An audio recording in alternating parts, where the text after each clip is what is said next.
Pakistan seems determined to try and somehow or the other create problems, ensure that there is some kind of disturbance in the elections. Kashmir has been totally pacified, where you could not fly a tricolour in Chowk. Today Lal Chowk is aflutter with tricolors. Past 3 to 4 years, Pakistan has been taking the fullest advantage of this dilution of troop density, this removal of the CI grid, the intelligence grid. Reactions have to be based on foot.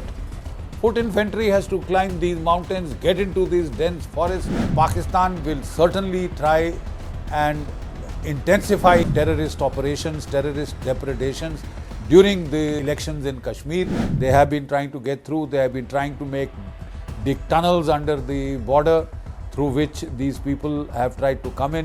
Very definitely we can expect an upsurge of terrorist activity in Jammu and Kashmir before and during the elections. We should hit across the border and hard to teach Pakistan a lesson, as we had taught them post Uri and we had taught them post Pulwama in Balakot. Pakistan is playing with fire.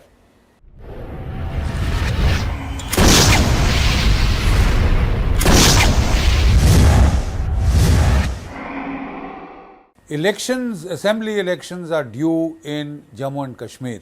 We just had the parliamentary elections held in a very free, fair and impartial manner in Jammu and Kashmir, and there were record turnouts of voters.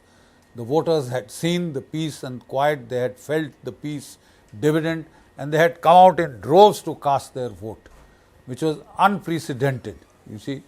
And now the assembly elections are due.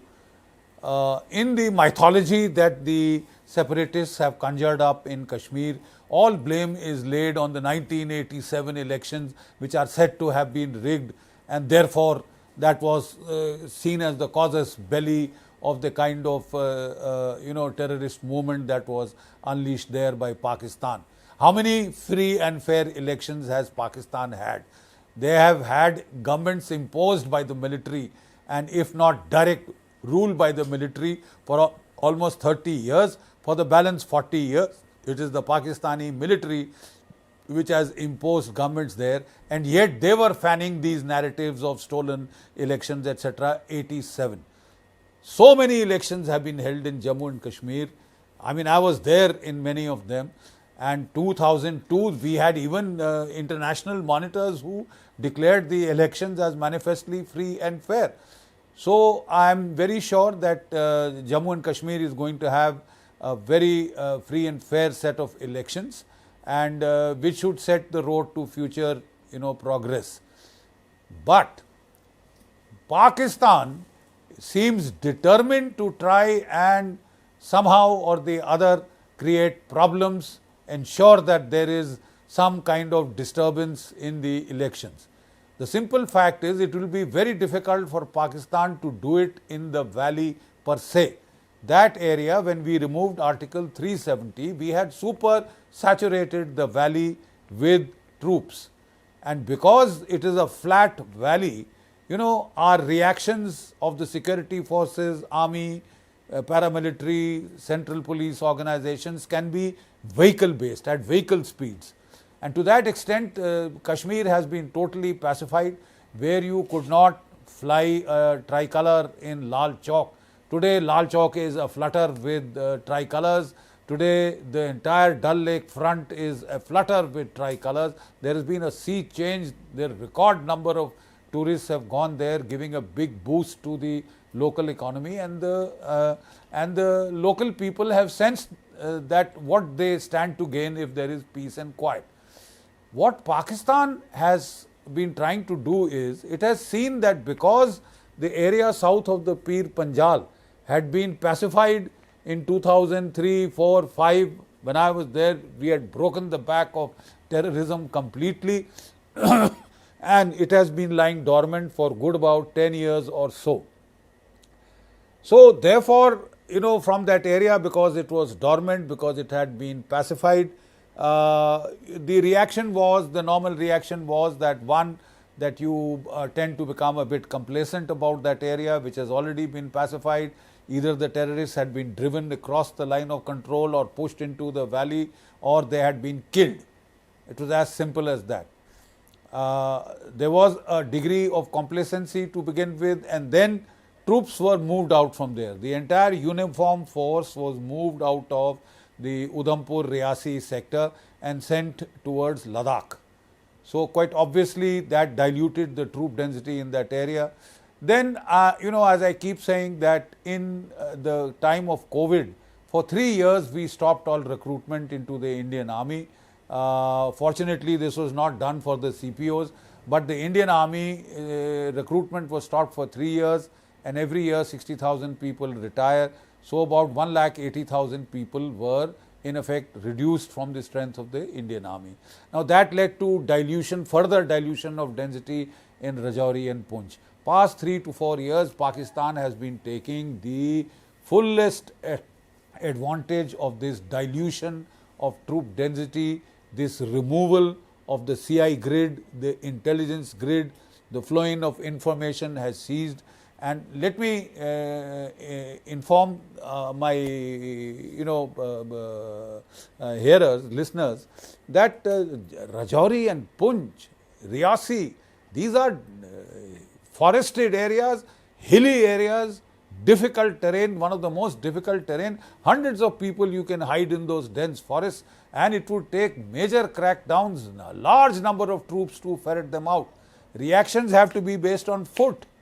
Foot infantry has to climb these mountains, get into these dense forests where there is a tendency to lose direction, there is a tendency to have blue on blue fire, friendly fire, etc. Very difficult operational area.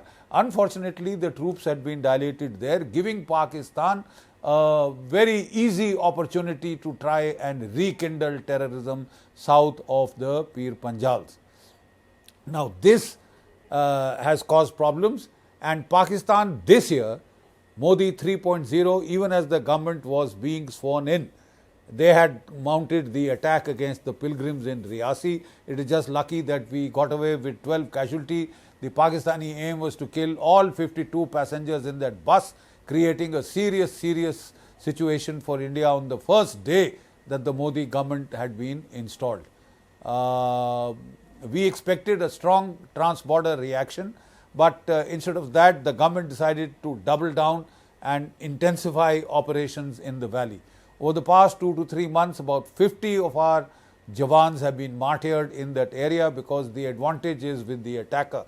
There were rumors, there were reports, media reports, some justified, some inflated, that Pakistan had possibly sent in the SSG commandos.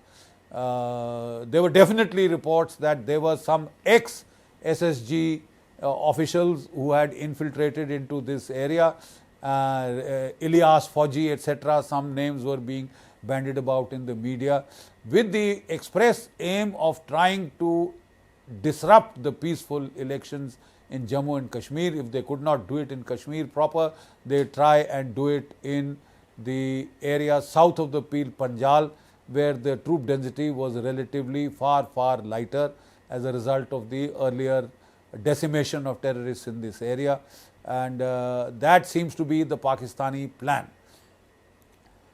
I am very certain that Pakistan will certainly try and intensify its terrorist operations, terrorist depredations during the elections in Kashmir, to try and give the world an impression that all is not well, that things are still on the boil, and the terrorists call the shots or rule the roost, which is utter nonsense. In the valley, they have very little hope in hell because of the very high troop densities.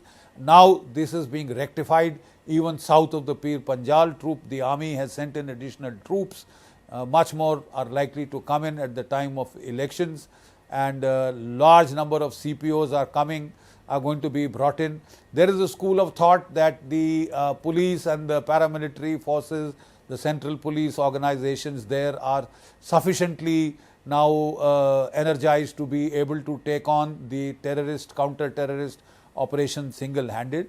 there may be some merit to that thesis in Jammu and Kashmir, in the Kashmir Valley proper, because the Pakistani strength, which used to be 5,000 armed terrorists, 60% foreign terrorists in my time, I'm talking of from 2000 to 2005, there were 5,000 armed terrorists which have been slaughtered, brought down to just about 150, maximum 200, keeps varying with the level of infiltration that takes place. Infiltration has been curtailed by 80 to 90%, but yet, of course, given the terrain, some will slip through. And because of that dilution in troop densities that I spoke of south of the Pir Panjal, they have been trying to get through. They have been trying to make dig tunnels under the border through which these people have tried to come in, and they have tried to take advantage of the rivers and nalas where in the monsoonal flood no fence can survive, and therefore they have been making very specific efforts to enhance the levels of infiltration to try and create as much problem and mayhem. As per their K2 plan, the ISI is trying to revive terrorism in Jammu and Kashmir, terrorism in the Punjab, both these places. So, very definitely we can expect an upsurge of terrorist activity in Jammu and Kashmir before and during the elections. And I'm very certain the Indian government is fully alive to the possibility of this kind of mischief by the Pakistanis. And it is my humble opinion that should Pakistan resort to this, we should hit across the border and hard to teach Pakistan a lesson as we had taught them post Uri and we had taught them post Pulwama in Balakot. If we have to resort to that, immediately after the elections are over or just prior to these elections, we may have to escalate the thing so that Pakistan is made to pay a price. Pakistan is deterred from such adventurism and it has to pay a cost. And we do not confine operations to consequence management on own side of the border, because that is a very difficult defensive reactive war to fight when you surrender the entire initiative to the enemy to choose the time, place and of attack and the modus of attack, the modus operandi of attack, the whole choice cannot be left to the enemy. We should not be reactive, we should not be defensive, we should become proactive now, as the government had very clearly decided and the government had done so. In Uri and in Balakot, a trailer had been shown to Pakistan. If Pakistan wants more of the same, well, so be it. The fact of the matter is Pakistan has done everything in its power to try and destabilize India, to harm India. Not only by trying to revive terrorism south of Pir Panjal, revive terrorism in Punjab. Look at what it has tried to do in Bangladesh. It has tried to undo the restructuring of subcontinental security that India had achieved at the time of the Bangladesh war in 1971. It is trying to undo that, and it has been crowing from the rooftops that it has undone the Indian victory of Bangladesh and it has caused regime change with the help of the CIA. And Asif Munir, let us not forget, had gone to United States last year and interacted with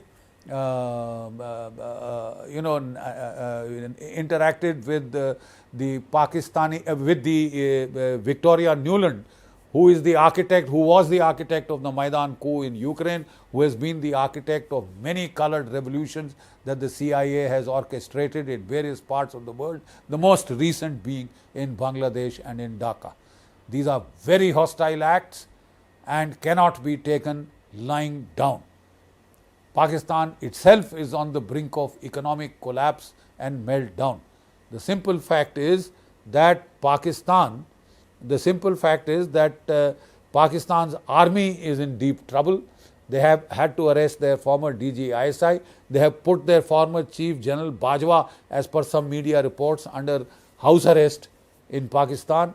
And there is serious infighting amongst the pro-Asim Munir factions and the others in Pakistan. The Baluchis are in white-hot revolt, so are the Sindhis, so are the people of Gilgit-Baltistan and POK. Pakistan is playing with fire. Pakistan is playing with fire, and it would be well advised to exercise due caution and restraint. Otherwise, the costs and consequences for Pakistan could go out through the roof. Thank you.